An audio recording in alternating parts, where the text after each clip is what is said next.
Hello guys, എല്ലാവർക്കും പുതിയൊരു വീഡിയോയിലേക്ക് സ്വാഗതം. ഞാനിന്ന് ഏത്തക്കയും ശർക്കരയും അവലും കൊണ്ടിട്ട് റെസിപ്പി ഉണ്ടാക്കാൻ നോക്കുകയാണ്. അപ്പോൾ നമുക്ക് തേങ്ങയുടെ പാല് പിഴിഞ്ഞിട്ട് ഇതിലേക്ക് നല്ല വിളഞ്ഞ ഏത്തയ്ക്ക നമുക്ക് കട്ട് ചെയ്ത് വേവിച്ചെടുക്കാം. ഈ കാണുന്ന രീതിയിൽ വേവിച്ചെടുക്കാം. നമുക്ക് നല്ലപോലെ വേവിച്ചെടുത്തിട്ട് പിഴിഞ്ഞ് മാറ്റി വെച്ചിട്ടുള്ള തേങ്ങ നമുക്ക് ഇതിലോട്ടൊന്ന് ഇട്ട് കൊടുത്ത് നല്ലപോലെ ഒന്ന് മിക്സ് ചെയ്തെടുക്കാം. ഇതിലേക്ക് നമ്മൾ ശർക്കര ഒരു അരമുറി ശർക്കര പാവ് കാച്ചി വെച്ചിട്ടുണ്ട്, അത് അരിച്ച് ഇതിലോട്ട് ചേർത്ത് കൊടുക്കാം.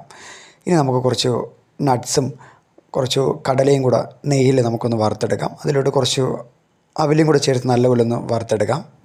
നമ്മുടെ അവലും നട്ട്സ് നല്ലപോലെ നെയ്യിൽ വറുത്തെടുത്തിട്ടുണ്ട്. നമുക്ക് ഇതിനെ ഇനി നമ്മുടെ ഏത്തക്ക പാവ് കാച്ചി വെച്ചിട്ടുള്ള അതിലോട്ട് നമുക്ക് ചേർത്ത് കൊടുക്കാം. നമുക്ക് അതും കൂടെ ചേർത്ത് നല്ലപോലെ ഒന്ന് മിക്സ് ചെയ്തെടുക്കാം. നല്ലപോലെ മിക്സ് ചെയ്തൊരു 5 മിനിറ്റ് നല്ലപോലെ ഒന്ന് കുക്ക് ചെയ്തെടുക്കാം. നമ്മുടെ ഈ ഒരു കാണുന്ന പരുവത്തിൽ നമുക്ക് കുക്ക് ചെയ്തെടുക്കാം. ഇതിൽ പ്രത്യേകം ഏലക്കായും കൂടെ ഞാൻ ചേർക്കുന്നുണ്ട് കേട്ടോ. ഏലക്കയും കൂടെ ചേർത്തിട്ട് നല്ലപോലെ വേവിച്ചെടുക്കാം. നമ്മുടെ റെസിപ്പി ഇവിടെ റെഡി ആയിട്ടുണ്ട്. ബൈ.